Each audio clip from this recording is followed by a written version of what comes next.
Kalau dipikir-pikir konyol, dalam tanda petik, ya kan? Agak bodoh juga ini Rut ya. Ya kan? Apa coba yang diharapin?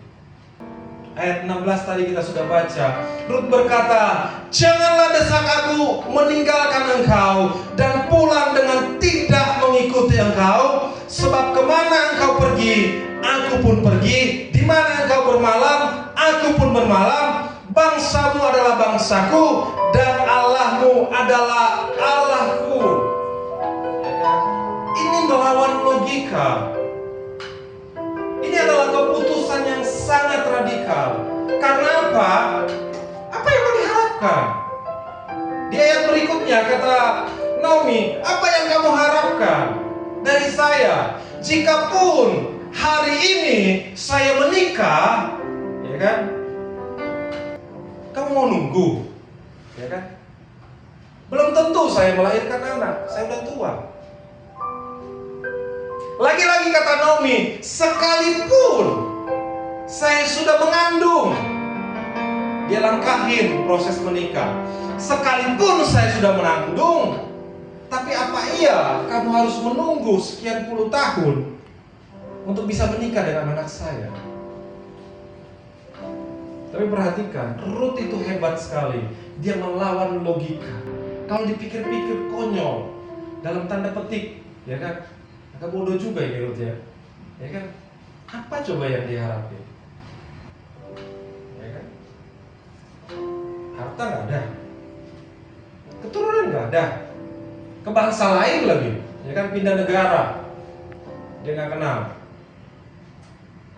Dan dia di bangsa Israel orang yang dikucilkan, sukunya, bangsanya orang dikucilkan.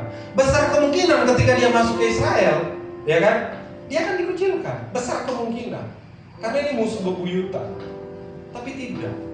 Rut melawan logika, membuat keputusan yang radikal. Demikian kita, pemuda di tempat ini. Sekalipun keadaannya tidak memungkinkan, ya kan? Tapi kita harus komitmen di hadapan Tuhan.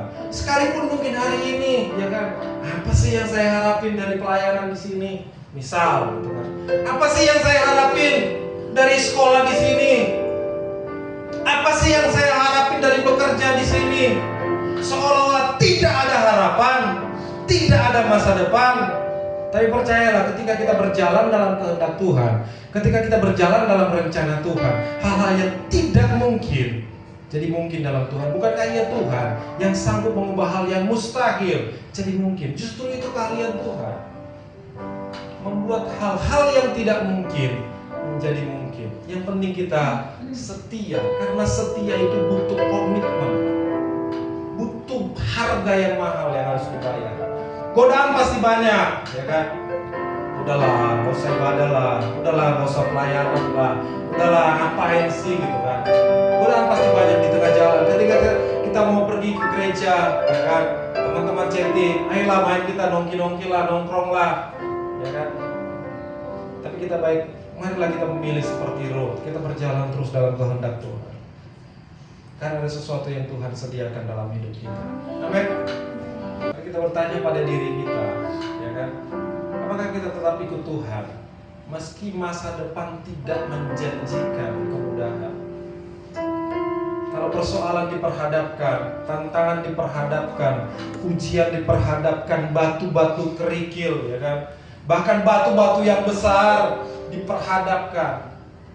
Bahkan besarnya batu itu mungkin menutupi badan kita sehingga kita nggak bisa melihat ke seberang. Tapi kalau kita bisa melihat dengan mata iman kita, ada rencana Tuhan yang Tuhan sediakan bagi kita orang-orang yang berharap terus pada Tuhan. Amin. Kesediaan kepada Tuhan dimulai dari keputusan yang kadang-kadang tidak logis. Nggak logis kan? Lebih baik kita membuang waktu untuk hal-hal yang lebih produktif lah, ya kan? Hal-hal yang membuat easy money lah, hal-hal yang menghasilkan uang, hal-hal yang menghasilkan relasi. Tapi ingatlah kisah Rut, sekalipun tidak ada masa depan, ya kan? Dalam Rut mengikut Naomi, tetapi ia tetap mengikut Naomi. Berikutnya, kesetiaan itu harus dipisahkan dari masa lalu. Kita lihat ayat yang ke-16b. Bangsamulah bangsaku dan Allahmu adalah Allahku. Rut bukan hanya mengikuti Naomi, tapi ia memutuskan meninggalkan identitasnya yang lama. Ikut Tuhan itu, ya kan, bukan hanya ikut-ikutan saja, tapi kita harus benar-benar mau meninggalkan tabiat-tabiat lama kita, meninggalkan kebiasaan-kebiasaan lama kita, meninggalkan budaya-budaya kita. Karena Rut tahu, ya kan, ketika dia kembali kepada bangsanya, ketika dia kembali kepada orang tuanya, dia akan hidup lagi dengan penyembahan-penyembahan berhala. Dia akan hidup lagi dengan budaya-budaya bangsanya. Keputusan itu gak boleh netral.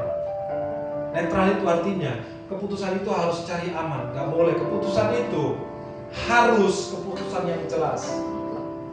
Kalau Tuhan ya Tuhan, kalau dunia ya dunia.